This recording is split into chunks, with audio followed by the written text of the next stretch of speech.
Hello students, this is chapter 11 3D geometry and intro part है ये। देखिए, ऐसा देखा गया है कि 3D ज्योमेट्री स्टूडेंट्स को थोड़ा सा टफ टॉपिक लगता है ये।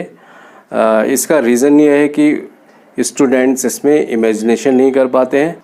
अगर देखिए हम इस चैप्टर में इन चीज़ों को अगर हम इमेजिनेशन से करेंगे, इमेजिनेशन हमारा अच्छा होगा। कहाँ पे 3D में प्लेन किस तरह से लाई करता है, लाइन कहाँ से पास हो सकती है, उसका क्या डायरेक्शन कोसाइन, डायरेक्शन रेशियोज़ क्या होते हैं, इन चीज़ों का अगर आपको पता है तो फिर चैप्टर में मुश्किल नहीं होता है। तो देखते हैं, ये इंट्रो पार्ट है और ये इंट्रो पार्ट बहुत इम्पॉर्टेंट है क्योंकि आपको इसमें इन सारी चीज़ों को जो इमेजिनेशन करना थोड़ा मुश्किल होता है उसको आपको उन चीज़ों को क्लियर करना है। So let us start now. 3D coordinate geometry, distance between 2 points, दो पॉइंट्स के बीच में डिस्टेंस निकालना है। देखिए, एक्सेस आपके बिल्कुल इसी तरह से होंगे, वेक्टर अलजेब्रा में भी आपने पढ़ा हुआ है। देखिए, वेक्टर्स आपके लिए इस चैप्टर में काफ़ी हेल्पफुल होगा। देखिए, जो पहला टॉपिक है यहाँ पे डिस्टेंस बिटवीन 2 पॉइंट्स के बीच में डिस्टेंस अगर निकालना है तो देखिए 3D में यहाँ देखिए एक्स एक्सिस है, ये वाई एक्सिस है और ये जेड एक्सिस है। कोई भी यहाँ दो पॉइंट्स ए और बी दे रखे हैं, ए एंड बी, तो आपको इनके बीच की डिस्टेंस निकालनी है। तो इसके लिए आपका फार्मूला, दो पॉइंट के बीच के जो डिस्टेंस है उसका फार्मूला आपका ये होगा, d equal to x2 minus x1 का whole square plus y2 minus y1 का whole square plus z2 minus z1 का होल स्क्वायर। ये 10th क्लास में भी मिलता जुलता आपने फार्मूला डिस्टेंस का कोऑर्डिनेट ज्योमेट्री में पढ़ रखा है। दूसरे फिगर में देखिए इसका सेक्शन फार्मूला दिया हुआ है। सेक्शन फार्मूला भी सेम है जैसे आपका 10th क्लास में होता था कि अगर कोई लाइन k/1 के रेशियो में डिवाइड होती, या फिर आप इसको m1:m2 का रेशियो भी ले सकते हैं, बस फार्मूले में थोड़ा सा चेंज होगा। सेक्शन फार्मूला आपका ये दिया हुआ है kx2 प्लस x1 अपान k+1। इसी में अगर आप m1 प्लस m2 रेशियो लिखते हैं m1x2 प्लस m2x1 अपान m1 प्लस m2। फार्मूले आप इस तरह से भी लिख सकते हैं या फिर के फॉर्म में भी लिख सकते हैं। Direction cosines and ratios. Direction cosines इसमें क्या होते हैं आपके, देखिए यहाँ पे पहले फिगर को अच्छी तरह से ऑब्जर्व कर लेते हैं। Direction cosines and direction ratios के लिए यहाँ पे देखिए ये वेक्टर तीनों एक्सिस से कुछ एंगल्स बनाता है। एक्स एक्सिस से ये अल्फ़ा एंगल बनाएगा, वाई एक्सिस से बीटा एंगल बनाता है एंड जेड एक्सिस से ये गामा एंगल बनाएगा। अल्फ़ा बीटा गामा ये तीन एंगल्स यहाँ से बना रहा है। तो अब देखिए कॉस अल्फ़ा जो डायरेक्शन कोसाइंस क्या होते हैं, ये आपका आपने वेक्टर में भी पढ़ रखा है। ये a1 अपान a का modulus and a2 upon a का modulus and a3 upon vector a का modulus. Cos alpha, cos beta and cos gamma. एक यहाँ पे रिलेशन भी याद रखना होगा, cos square alpha plus cos square beta plus cos square gamma equal to 1। Cos alpha equal to होता है L, cos beta equal to M, ये आपके डायरेक्शन कोसाइंस है, and cos gamma equal to N। तो देखिए ऊपर वाले relation में अगर हम L, M, N को तीनों को आप पुट करते हैं तो हमें ये रिलेशन मिल जाता है, L square plus M square plus N square equal to 1। Now इसी में देखते हैं जब हमें डायरेक्शन रेशियोज़ निकालना होता है, if A, B, C are the direction ratios then A proportional to N and B proportional to M and C proportional to N। then देखिए इनका direction ratios L upon A equal to M upon B equal to N upon C equal to lambda. Lambda कोई एक constant है, lambda या के आप कुछ भी एज्यूम कर सकते हैं। Therefore A square plus B square plus C square lambda square equal to L2 plus M2 plus N2 equal to 1। एक ये रिलेशन भी हमें मिल जाता है यहाँ से। देयरफॉर देखिए यहाँ पे जो डायरेक्शन कोसाइंस है ये पॉजिटिव और नेगेटिव दोनों हो सकते हैं, क्योंकि यहाँ पे ये वेक्टर की बात नहीं हो रही, यहाँ पे लाइन है। देखिए ये लाइन जो है इनिशियल पॉइंट से आगे भी जा सकती है, नेगेटिव साइड भी जा सकती है, और ये यहाँ से इस एक्सिस से नेगेटिव एंगल भी बना सकता है। ये लाइन वाई एक्सिस से बीटा एंगल बना रही थी, तो इस साइड में जो एंगल बनेगा ये कितना होगा, 180 माइनस बीटा एंगल होगा। इसलिए ये नेगेटिव और पॉजिटिव दोनों भी हो सकते हैं, दोनों तरह का एंगल बना सकते हैं। Therefore L equal to plus minus A upon under root A square plus B square plus C square and M equal to plus minus B upon under root A square plus B square plus C square and N equal to plus minus C upon under root A square plus B square plus C square. अब देखिए हम lines के बारे में पढ़ते हैं। Lines in 3D, lines passing through the point A B C parallel to line having the direction cosines L M N is. देखिए यहाँ पे कंडीशंस ये हैं, आपको देखिए क्वेश्चंस में भी इन्हीं चीज़ों को ध्यान रखना है। एक तो आप इस जो इंट्रो पार्ट देख रहे हैं इसमें आप अच्छी तरह से फिगर को इमेजिन कर लीजिए कि इस तरह की सिचुएशन होगी और वहाँ पे इस तरह के आपको पॉइंट्स को निकालना होगा। Line passing through point A B C parallel to line having direction cosines L M N is. तो देखिए यहाँ पे line passing through point A B C, यहाँ पे ये एक लाइन है, ये जो ब्लू कलर की लाइन है ये एक लाइन है और ए बी सी पॉइंट से पास हो रही है। इन द सेम वे हमें एक वेक्टर को भी एज्यूम करना होता है। यहाँ देखिए इसमें हम यहाँ इसको कह सकते हैं कि ये जो लाइन है ब्लू वाली, ये एक वेक्टर या एक लाइन जिसके डायरेक्शन कोसाइंस L M और N है उसके ये पैरेलल है। तो आपको क्वेश्चंस में भी कुछ इसी तरह की कंडीशन दी होगी जिससे आपको समझ के और अच्छी तरह से इमेजिन करके फिर आप क्वेश्चन को कर पाएंगे। यहाँ पे देखिए दो सिचुएशन थी, इस फिगर में दो तरह के केस दे रखे हैं। एक तो वो लाइन जो सिर्फ एक गिवन पॉइंट से पास होती है, ए बी सी से पास होती है। सिचुएशन आपका लाइन जो L1 है, ये सिचुएशन लाइन 1 के लिए दे रखा है। एक ऐसा सिचुएशन है, क्वेश्चंस में भी आपको यही करना है कि वो अगर एक पॉइंट से पास हो रही है तो फिर आपको ये वाला फार्मूला यूज़ करना है। L1 क्या होगा, x minus A upon L, Y minus B upon M and Z minus C upon N. फिर देखिए दूसरा केस ये है कि अगर वो लाइन L2 लाइन दो पॉइंट से पास होती है, पहले वाली लाइन एक पॉइंट से पास हो रही थी और L2 लाइन दो पॉइंट से पास होती है, तब इसका जो फार्मूला होगा ये कार्टेशियन फार्मूला है।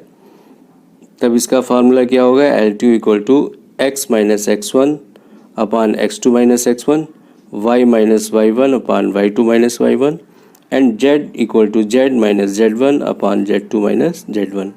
तब आपका फार्मूला ये होगा उस केस में जब ये दो पॉइंट से पास होती है लाइन। फिर इन्हीं अगर दो लाइंस के बीच में एंगल थीटा बनता है तो थीटा एंगल का फार्मूला ये है, cos theta equal to a1 a2 plus b1 b2 plus c1 c2 upon under root a1 square plus b1 square plus c1 square into under root a2 square plus b2 square plus c2 square. इसको देखिए learn करने का एक simple तरीका है, ये आपका जो वेक्टर में एंगल पढ़ रखा था cos थीटा इक्वल टू, उसी तरह से ये मैच करता हुआ फार्मूला है।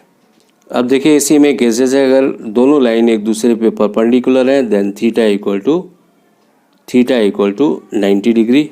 इस केस में आपका फार्मूला ये होगा L1 L2 plus M1 M2 plus N1 N2 equal to 0 and A1 A2 plus B1 B2 plus C1 C2 equal to 0। दूसरा केस ये है कि अगर दोनों लाइन L1 और L2 they are parallel to each other, if both lines are parallel to each other then their ratios will be equal to each other, L1 upon L2 equal to M1 upon M2 equal to N1 upon N2 और A1 upon A2 equal to B1 upon B2 equal to C1 upon C2। ये देखिए जो formula है first वाला, ये आपका direction cosines का formula है और ये डायरेक्शन रेशियोज वाला फार्मूला है। क्वेश्चन में जो गिवन सिचुएशन के अकॉर्डिंग आपके दोनों फार्मूले जो सिचुएशन वहाँ पे दिया होगा, अगर डायरेक्शन कोसाइंस दिया है तब आप डायरेक्शन कोसाइंस के केस में आप ये वाला फार्मूला यूज़ करेंगे और डायरेक्शन रेशियोज दिया तो आप ये वाला फार्मूला यूज़ करेंगे। Distance between two skew lines क्या होता है ये आपको समझा देते हैं। 3D के केस में जब भी आप देखिए, अभी तक आपने सिर्फ 2D वाले केसेस पढ़े हैं। टू डायमेंशनल जो प्लेन होता है उसमें क्या होता है कि अगर दो लाइन पैरेलल नहीं है तो वो कहीं ना कहीं पे ज़रूर एक दूसरे को इंटरसेक्ट करती है, बट यहाँ पे इस तरह का केस नहीं है। अगर 3D में क्या होता है, अगर दो लाइन पैरेलल भी नहीं है तो भी वो एक दूसरे को इंटरसेक्ट नहीं करती और कभी नहीं करेगी। वो इस सरफेस से एक लाइन इस डायरेक्शन में जाती है तो दूसरा ये आपका बैक वाले सरफेस से एक लाइन निकल के इधर जाएगी, बट वो एक दूसरे को इंटरसेक्ट नहीं करेगी। ये आपको इसमें फिगर में दिख रहा होगा, बट ये एक दूसरे को इंटरसेक्ट नहीं करती है। जैसे कि आप इमेजिनेशन के लिए आप अपनी दोनों आर्म्स को एक दूसरे के ऊपर रखिए और उनका डायरेक्शन चेंज कर दीजिए। अगर वो दोनों पैरेलल भी नहीं है तो भी वो एक दूसरे को कभी कट नहीं करती है। तो आप इसको स्क्यू लाइंस का एक शॉर्ट में डेफिनेशन आप याद रख सकते हैं, non parallel and non coplanar lines. दो स्क्यू लाइंस के बीच में जो डिस्टेंस है उसका फार्मूला ये दे रखा है। जो पहले वाला आपका फार्मूला है ये आपका वेक्टर फार्मूला कहलाता है, ये वेक्टर फॉर्म है, वेक्टर फॉर्म। एंड जो दूसरा फॉर्म है वो कार्टेशियन फॉर्म है। अगर आपके कार्टेशियन पॉइंट्स दिए हुए हैं, कार्टेशियन फॉर्म में दिया हुआ है क्वेश्चन, तो आप ये वाला फार्मूला यूज़ करेंगे। लाइन अगर L1 ये दे रखी है, L2 ये दे रखा है, देन इसके जो डिस्टेंस का फार्मूला है ये आपका ये होता है इस तरह से। ये यहाँ पे डिटर्मिनेंट फाइंड आउट करना है और डिटर्मिनेंट को सॉल्व करने का तरीका आपको पता है। इसके बाद देखिए, आप अगर कोई भी वैल्यू नेगेटिव और पॉजिटिव आती है तो इसका मॉडुलस बाद में लगा हुआ है। इट मीन्स जो डिस्टेंस है वो हमेशा पॉजिटिव ही आती है। प्लेन्स इन 3D, प्लेन्स को देख लेते हैं। देखिए, इमेजिनेशन यहाँ सबसे इम्पॉर्टेंट है, तो आप फिगर पे ज़्यादा ध्यान दीजिए कि 3D के स्पेस में आपका फिगर किस तरह से, प्लेन किस तरह से लाई करता है, और बाकी जितने भी जैसे यहाँ पे पोजीशन वेक्टर है या दूसरी लाइंस हैं वो किस तरह से होती हैं। देखिए, equation of a plane in normal form, normal form में जो आपका प्लेन का इक्वेशन है वो ये दिया हुआ है। देखिए, यहाँ पे पहले इस फिगर को ऑब्जर्व कर लेते हैं। जो ब्लू कलर का है ये तो हमारा प्लेन हो जाता है। इस प्लेन के जो कोऑर्डिनेट्स भी दिए गए हैं, इसके जो वर्टिसेस के कोऑर्डिनेट्स भी दे रखे हैं। यहाँ देखिए, इस प्लेन का ये तो परपेंडिकुलर डिस्टेंस है, इस प्लेन का देखिए ये परपेंडिकुलर डिस्टेंस है, और P आपका ये पोजीशन वेक्टर होता है। OP is a position vector, and N जो यूनिट वेक्टर है, नॉर्मल वेक्टर है अलॉन्ग विद द ON। यहाँ पे R क्या है, R पोजीशन वेक्टर है, N आपका नॉर्मल वेक्टर है, एंड ये परपेंडिकुलर डिस्टेंस D कहलाता है। तो कार्टेशियन फॉर्म में जब हम लिखते हैं तो इक्वेशन हमारा किस तरह का होगा, LX plus MY plus NZ equal to D, अगर आपके डायरेक्शन कोसाइंस दिए हुए हैं।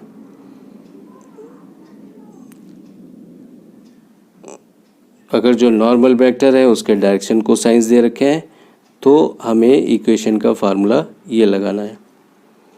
इंटरसेप्ट फॉर्म में इक्वेशन ऑफ द प्लेन, देखिए इंटरसेप्ट फॉर्म में ये आपका इक्वेशन होता है x upon a plus y upon b plus z upon c equal to 1। देखिए, आपने जो सिंपल लाइंस के बारे में पढ़ा है 11th क्लास में, उसमें भी आपका इंटरसेप्ट फॉर्म, जो लाइंस का इंटरसेप्ट फॉर्म होता था उसमें कुछ आपने इसी तरह का फार्मूला पढ़ा हुआ था, कुछ मिलता जुलता फॉर्म था। देखिए, ये सारी जो यहाँ पे आप येलो कलर एरिया में जो भी आप यहाँ पे पढ़ रहे हैं इस टॉपिक को, यही सिचुएशंस आपकी क्वेश्चन में भी मिलेगी, और वहाँ में डिसाइड करके उसके अकॉर्डिंग ही फार्मूले को यूज़ करना होगा। Equation of a plane perpendicular to a given vector and passing through the given points, ऐसे प्लेन का इक्वेशन निकालना जो किसी वेक्टर के परपेंडिकुलर है और किसी एक पॉइंट से वो पास होता है। तो हम देखिए इस फिगर को पहले ऑब्जर्व कर लेते हैं। ये प्लेन देखिए इस पॉइंट से, यहाँ से इस पॉइंट से पास हो रहा था, एंड जो एक वेक्टर है उसके ये परपेंडिकुलर है। OP हमेशा आपका पोजीशन वेक्टर होगा। इक्वेशन इसका क्या होगा, यहाँ पे देखिए पहले वाला तो ये आपका वेक्टर फॉर्म है, ये वेक्टर फॉर्म दे रखा है, और दूसरा वाला ये कार्टेशियन फॉर्म दे रखा है। और देखिए हमेशा पोजीशन वेक्टर होगा जो हमेशा XYZ पॉइंट से पास होता है, जिसके कोऑर्डिनेट क्या होते हैं XYZ। ये वेक्टर है R minus A vector into normal vector equal to 0। अगर प्लेन किसी वेक्टर के परपेंडिकुलर है देन आपका ये फार्मूला होगा यहाँ पे जो नॉर्मल वेक्टर है वो ए आई प्लस बी जे प्लस सी के होता है। अब कार्टेशियन प्लेन में जो इसका फार्मूला होगा a x minus x one plus b y minus Y one plus c z minus z one equal to zero. अगर हमें डिस्टेंस निकालनी है, distance from the point P from a plane P one, the distance of a point P from a plane P one, ये आपका होता है r into n position vector into normal vector equal to D. Therefore यहाँ से देखिए perpendicular distance का formula ये बन जाता है। इसके पहले देखिए जिस सिचुएशन को हमने रीड किया था उसमें था कि कोई प्लेन एक पॉइंट से पास होता है। अभी यहाँ पे क्या है, ये प्लेन 3 पॉइंट से पास होता है, ये आर एस और टी। तो ये equation of a plane passing through 3 non collinear point and all the 3 points are non collinear points. Vector form में जो इक्वेशन है वो आपका ये होगा आर माइनस ए डॉट, इसके बाद जो ब्रैकेट के अंदर है b minus a, cross product होगा यहाँ पे c minus a equal to zero. अब देखिए कार्टेशियन फॉर्म में अगर हमें इसको सॉल्व करना है, किसी इस वेक्टर का इक्वेशन बनाना है, तो आपको सिर्फ ये फार्मूला याद रखना होगा। इक्वेशन का फार्मूला ये है आपका, यहाँ पे डिटर्मिनेंट को सॉल्व करना है। जो 3 इक्वेशंस होंगे वहाँ से यहाँ पे देखिए X minus x one, X two minus x one and X three minus x one and Y minus Y one, Y two minus Y one, Y three minus Y one. In the same way Z वाला भी formula आपका इसी तरह से। तो यहाँ इस determinant को आपको सॉल्व करना है। अभी देखिए ऊपर जो पढ़ा आपने, एक प्लेन था, जब एक पॉइंट से पास होता तब उसका इक्वेशन क्या होता है, और जब 3 नॉन कोलिनियर पॉइंट से पास होता था उसका पढ़ा है। अभी देखिए अभी जो हम इस फिगर में देख रहे हैं इसमें सिर्फ प्लेन्स के बारे में ही बात हो रही है। एक यहाँ पे plane P passing through intersection of 2 given planes P1 and P2। देखिए यहाँ पे 2 प्लेन्स पहले से ही है, एक आपका ये P1 प्लेन है और दूसरा ये P2 प्लेन है। ब्लू वाला P1 प्लेन है एंड पिंक वाला P2 प्लेन है। इसका जो पॉइंट ऑफ इंटरसेक्शन है, यहाँ से एक प्लेन थर्ड प्लेन P ये पास हो रहा है इसके पॉइंट ऑफ इंटरसेक्शन से। तो आप देखिए इमेजिन करिए और फिगर को अच्छी तरह से देखिए। अब इसके जो फार्मूले हैं वेक्टर फॉर्म में, आपका ये फार्मूला है P1, देखिए यहाँ पे प्लेन 1 का formula R into N1 equal to D1 and P2 equal to R into N2 equal to D2। Equation of the plane vector form में आपका ये होगा प्लेन का इक्वेशन, ऐसे प्लेन का इक्वेशन जो 2 प्लेन्स के पॉइंट ऑफ इंटरसेक्शन से पास होता है। तो R into N1 plus lambda N2 equal to D1 plus lambda D2। Lambda यहाँ पे एक कांस्टेंट है। कार्टेशियन फॉर्म में जब हम कार्टेशियन फॉर्म की बात करते हैं तो यहाँ पे ये इक्वेशन हो जाता है। देखिए प्लेन, एक प्लेन का इक्वेशन ये है, दूसरे प्लेन का इक्वेशन आपका ये है। तो यहाँ पे आपका जो इक्वेशन ऑफ द प्लेन जो पास होता है 2 प्लेन के पॉइंट ऑफ इंटरसेक्शन से, वो ये है a1x plus b1y plus c1z equal to minus d1 plus lambda a2x plus b2y plus c2z minus d2 equal to 0। इसके बाद देखिए ये प्लेन्स जो एंगल बनाएगा, angle between the 2 planes P1 and P2 is theta. अगर ये theta angle है तो कॉस थीटा का फार्मूला आपका ये होगा N1 into N2 upon modulus N1 into modulus dot modulus N2 modulus N1 dot modulus N2, और उसके बाद फिर होल का भी मॉडुलस निकालना है। ये तो आपका वेक्टर फॉर्म में एंगल दिया हुआ था, ये देखिए एंगल वेक्टर फॉर्म में दिया हुआ था, और नीचे वाला जो फार्मूला है ये आपका कार्टेशियन फॉर्म में है। अब यहाँ पे भी देखिए 2 सिचुएशन है। अगर P1 परपेंडिकुलर, अगर प्लेन्स आपके दोनों परपेंडिकुलर है तो थीटा 90 होगा, उस केस में आपका ये फार्मूला यूज़ होगा। और अगर P1 और P2 they are parallel to each other then theta equal to 0 degree होगा। देन आपका formula A1 upon A2 B1 upon B2 equal to C1 upon C2 ये होता है। Angle between a line and a plane, अब ये में ये देखना है कि एक लाइन और एक प्लेन के बीच में एंगल अगर निकालना है तो किस तरह से फाइंड आउट करते हैं।